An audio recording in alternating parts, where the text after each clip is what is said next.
সমৃদ্ধি চ্যানেলে আজকে আমার যে উদ্দেশ্য যে প্রত্যেকটি আমার দর্শককে জানানো যে শুধু লাইফস্টাইল চেঞ্জ করে এবং ঘরোয়া রান্নাঘরের মশলা দিয়ে যে সুস্থ থাকা যায় এবং আর 10 জনের চেতে অনেক বেশি ভালোভাবে বাঁচা যায় সেটা প্রমাণ করার জন্যে আজকে নিয়ে এসেছি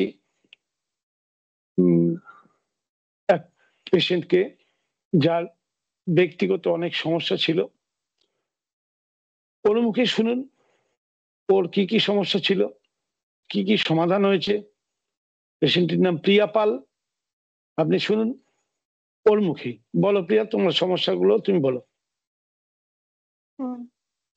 আমি প্রথম থেকে বলি। আমার প্রথম বড় মেয়ে, তো আমার প্রথম যখন বাচ্চাটা হয় তখন আমার সিজারে হয়েছে, তখন আমি কাকার ট্রিটমেন্টে আসিনি। প্রথমে যখন প্রথম বাচ্চা হয় দিয়ে আমার সিজার হওয়ার পর আমি অনেকদিন উঠতেই পারিনি। 1 মাস মতন আমি ঠিক মতন হাঁটাচলা করতেই পারতাম না। নিচু হয়ে উঁচু হতে খুব কষ্ট হতো, শুয়ে থাকতে সোজাসুজি ভাবে উঠতে কষ্ট হতো। হসপিটালেও আমি 7 দিন তো উঠতেই পারিনি, ঠিক মতন হাঁটাচলাও করতে পারিনি। তারপরে বাড়ি আসার পর তো তারপরে বাচ্চাটারও অনেক মানে ইয়ে হতো, এরকম কোটোর দুধ খাওয়াতে হতো। তো প্রথম থেকেই বুকের দুধ পাইনি, একদমই পাইনি। ওকে প্রথম থেকে কোটোর দুধ খাইয়েছি। তারপরে কোটোর দুধ খাওয়ানোর পর দিয়ে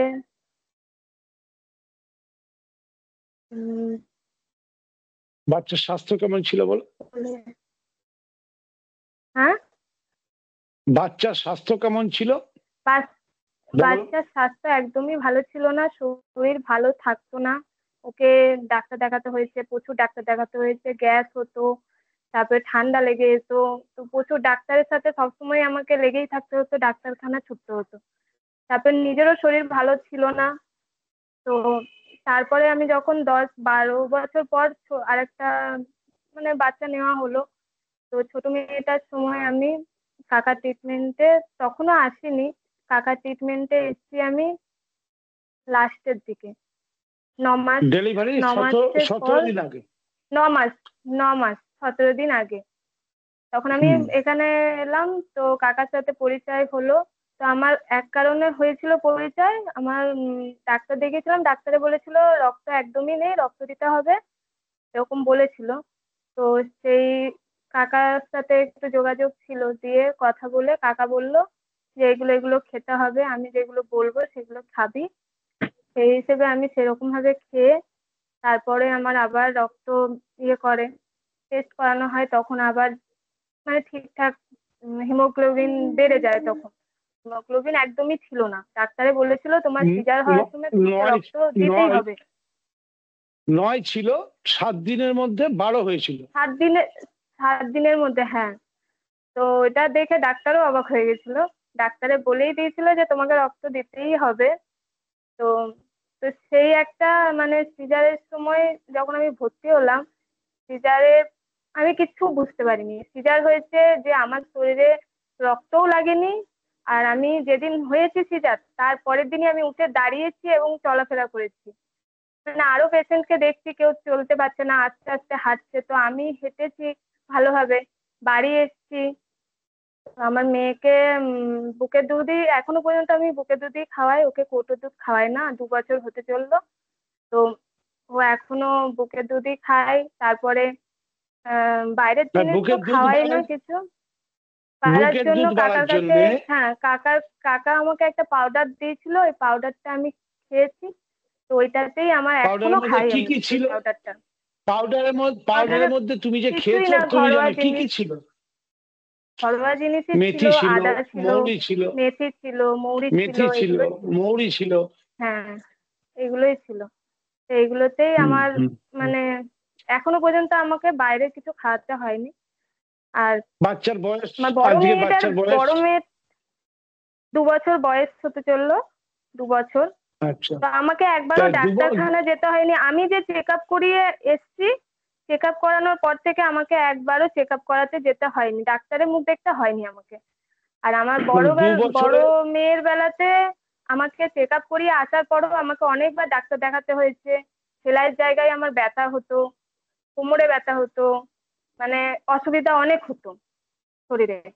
তো আমার এই ছোট মেয়ের বেলাতে আমাকে একবারও ডাক্তারের কাছে চেক আপ করাতে যেতে হয়নি। আমি গেছি, মানে সিজার হয়েছি আর বাড়িতে এসেছি, তারপর থেকে আমাকে তার যেতে মানে হয়নি। এবার বাচ্চার যদি টুকটাক কিছু শরীর টরীর খারাপ হয়, ঠান্ডা ফান্ডা তো লাগে, তো সেটার জন্য আমি কাকাকেই জিজ্ঞেস করি, কাকা আমাকে বলে দেয় ঘরোয়া কিছু, সেগুলোই খাওয়াই ঠিক হয়ে যায়।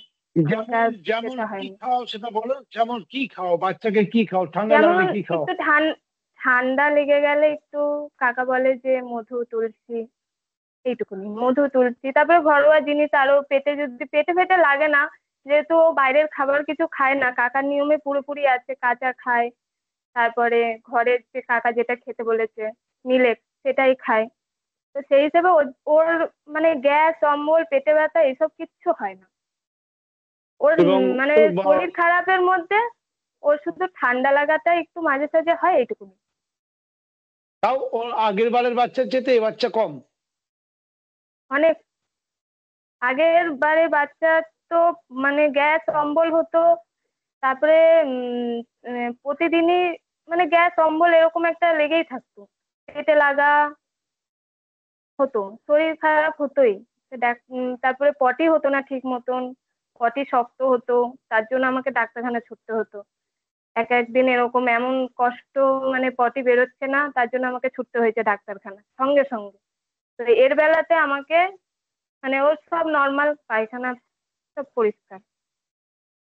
তাহলে এক্ষেত্রে তুমি কি শিখলে যে প্রকৃতির নিয়ম মেনে চললে আর একটু লাইফস্টাইলটাকে যদি আমরা বদলাই, তাহলে আজকের হুম। দিনেও সুস্থভাবে মানে বাচ্চা প্রসব করার পরেও যে সুস্থ। কষ্ট, সেই কষ্ট থেকে বেরিয়ে আমি আসা যায়। আমি হ্যাঁ, আমি তো ওটাই বলবো যে এরকম নিয়মে থাকলে সত্যি অনেক রোগ থেকেও মুক্ত পাওয়া যাবে, মুক্তি পাবে, ভালো থাকবে। বাচ্চারাও ভালো থাকবে। কেননা আমার বাচ্চাকে আমি করে দেখেছি যে ও কতটা ভালো আছে। এখনো পর্যন্ত আমাকে আচ্ছা 2 বছর হয়ে গেল, আমাকে ডাক্তার দেখাতে আচ্ছা, হয়নি। তুমি বলো যে তোমার বড় বাচ্চা 6 মাস বয়সে কতদিনে হাঁটতে শিখেছিল, তার চেয়ে এই বাচ্চা কোনো আগে হাঁটতে শিখছে কিনা, আগে কথা বলতে শিখছে কিনা, আগে অনেক হ্যাঁ, বুদ্ধি অনেক বেশি বলে মনে হচ্ছে কিনা? হ্যাঁ, এর সবকিছুই আগে আগে দাঁত বেরিয়েছে, সব দাঁত বেরিয়ে গেছে আগে। তারপরে ও প্রথম থেকেই অনেক আগে থেকেই চিবিয়ে খাচ্ছে কাঁচা, তো চিবিয়ে খাচ্ছে। তারপরে দাঁতও বেরিয়ে গেছে, হাঁটতেও শিখে গেছে তাড়াতাড়ি। মানে সবকিছুই আগে আগে, কথা বলা আগে। আর আমার বড় মেয়ের তার অনেক দেরি হয়েছিল হাঁটতে। ওকে এক জায়গায় বসিয়ে রাখলে বসেই থাকতো, মানে একটা শরীরে চনমনে ভাবটা ছিল না, চনমনতা ভাব ছিল না শরীরে। এমন সবসময় এখন শরীর তোমার খারাপ। এই তোমার ছোট মেয়ের 2 বছর আর বড় মেয়ের 2 বছর যদি কম্পেয়ার করো, তুমি কি মনে করছো ছোট মেয়ে কি অনেক বেশি বুদ্ধিমান হবে? হুম। হ্যাঁ, অনেক বেশি বুদ্ধিমান, মানে বোঝে। আগে থেকে এত ছোট মেয়ে, মানে ও যে বোঝে, মানে বড় মেয়ের থেকেও মনে হবে যে বোঝে বেশি, বোঝে বেশি, বুদ্ধিও বেশি,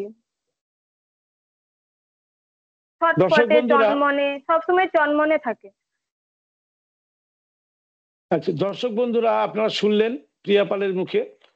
এখানে আপনাদের এই আহ, আমাদের যে মিটিংটা অ্যারেঞ্জ করার উদ্দেশ্যই হলো আপনাদেরকে জানানো যে আজকের দিনেও শুধু লাইফস্টাইল চেঞ্জ করে কতটা সুস্থ থাকা যায়। আজকে প্রত্যেকটি ঘরে মা বোনেরা বিভিন্ন রকম সমস্যায় ভুগছে, এবং বাচ্চা হওয়া এটা একটা ন্যাচারাল প্রসেস, সব মা বোনেদেরই এটা হয়। কিন্তু তার পরবর্তী এবং আগের যে কষ্টগুলো ভোগ করতে হয়, সেই কষ্টগুলো যে ভোগ করে সেই জানে। আমরা পুরুষেরা তো তার নামমাত্র অনুভব করি না। কিন্তু হ্যাঁ, শুধুমাত্র আমাদের ঘরোয়া চিকিৎসা, অর্থাৎ রান্নাঘরের মশলা এবং খাওয়া দাওয়া এবং লাইফস্টাইলের ছোট্ট পরিবর্তন, সেই ছোট্ট পরিবর্তন করে যদি তার ওই কষ্ট থেকে কোনো মা বোনকে মুক্তি দেওয়া যায়, আমার মনে হয় এর চেয়ে ভালো কিছু আর আছে বলে জানা নেই। দর্শক বন্ধুরা, আপনারাও চেষ্টা করুন। আমার এই চ্যানেলে অনেক ভিডিও আপলোড করা আছে, যেখানে জীবনশৈলী কিরম হওয়া উচিত, যে কোনো সমস্যা আমাদের কি করা উচিত, সব বলা আছে। এবং এটা আমি কোনো ডাক্তার নই, এটা কোনো মেডিকেল অ্যাডভাইসের চ্যানেল নয়, এটা আমার জীবনের অভিজ্ঞতা। আমি যা শিখেছি, আমার পরিচিত, আমার কাছে যারা আসে তাদেরকে আমি আমার জ্ঞান উজাড় করে দিই এবং তারা ভালো থাকে। সেই কতটা ভালো থাকে বা আদৌ ভালো থাকে কিনা সেটা আজকে সোশ্যাল মিডিয়ার যুগে এইভাবে প্রচার করা একটা মাধ্যম। তাই আপনাদের জানানোর জন্য আমি এই মাধ্যমের সাহায্য নিয়েছি মাত্র। দর্শকগণ, যারা নতুন এসছেন আমার চ্যানেলটাকে সাবস্ক্রাইব করুন। আগামী দিনে আরো এরকম ভিডিও পেতে সাহায্য হবে, আপনার কাছে সবার আগে নোটিফিকেশন পৌঁছে যাবে। যদি এই সাক্ষাৎকারটি ভালো লেগে থাকে লাইক করুন, খারাপ লাগলে ডিসলাইক করুন, কিন্তু কিছু কমেন্টস দিন। সত্যি না মিথ্যা, নাকি এটা ফেক, আপনারাই বলবেন, আমার কিছু বলার নেই। আর যদি বিশ্বাস করেন নিজেদের উপরে অ্যাপ্লাই করুন ন্যাচারাল লাইফস্টাইল, অর্থাৎ প্রকৃতির সঙ্গে চলা, প্রকৃতির নিয়ম মেনে চলা, প্রকৃতির তৈরি খাবার খাওয়া, প্রকৃতির নিয়মে সব সময় চলা, ব্যাস, আর কিচ্ছু না। অতএব আপনার পরিচিত আত্মীয় বন্ধু বান্ধব সবাইকে বেশি বেশি করে শেয়ার করুন, যাতে তারা আরো উদ্বুদ্ধ হয় এবং এই অলৌকিক জ্ঞান যেটা আমাদের ঋষিমুনি ঋষি দিয়ে গেছেন, কিন্তু আমরা আধুনিকতার জাঁতাকলে পড়ে সেই জ্ঞান থেকে নিজেদেরকে সরিয়ে নিয়েছি। আমরা মনে করি চিকিৎসায় একমাত্র চিকিৎসা দরকার, কারণ এমার্জেন্সি চিকিৎসা অবশ্যই দরকার। ট্রমা কেয়ারে বা আজকে এই মাটি যেমন বাচ্চা হওয়ার সময় সিজারের জন্য তাকে চিকিৎসকের সাহায্য নিতেই হয়েছিল, নিতেই হবে, কিন্তু তার আগে পরে তার কষ্ট কমার জন্য কিন্তু তাকে তার মুখে শুনলেন সে দুটি বাচ্চার মা, প্রথম বাচ্চাতে সে কত ভুগেছে, দ্বিতীয় বাচ্চাতে সে একদম ভোগেনি এবং সে সুস্থ আছে, তার বাচ্চা সুস্থ আছে। শুনেছেন কখনো যে 2 বছর কখনো কোনো মা এবং বাচ্চাকে ডাক্তার কনসাল্ট করতে দরকারই পড়েনি? হ্যাঁ, দরকার পড়লে তো নিশ্চয়ই যেত, কিন্তু দরকারই পড়েনি। কখনো শুনেছেন 6 মাসের বাচ্চা থেকে সে কাঁচা ফল, কাঁচা সবজি সে তৃপ্তি করে খায় এবং সে এখনো পর্যন্ত আমাদের সামাজিক যে খাবার ভাত রুটি এগুলো পছন্দ করে না, সে খায় মিলেটস। তাহলে এটা তার খাবার, ফল তার গ্রোথ ফাস্ট হচ্ছে, ডেভেলপমেন্ট ফাস্ট, প্রচন্ড হেলদি। আচ্ছা, বাচ্চাটাকে কি একবার দেখানো যাবে? একবার দেখাতে পারবে? দাদা দেখবে, দাদা দাদা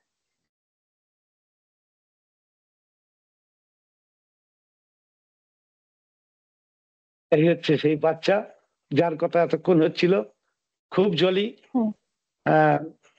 মানে খুব, মানে যাকে বলে এত মিষ্টি বলার কথা না। আপনারা দেখুন, বাস্তবকে চিনুন, বাস্তবকে জানুন, আমার চ্যানেলের সঙ্গে থাকুন। আগামী দিনে আরো আরো এরকম ভিডিও পেতে চ্যানেলটাকে সাবস্ক্রাইব করুন, লাইক করুন আর বেশি বেশি করে শেয়ার করুন। ধন্যবাদ।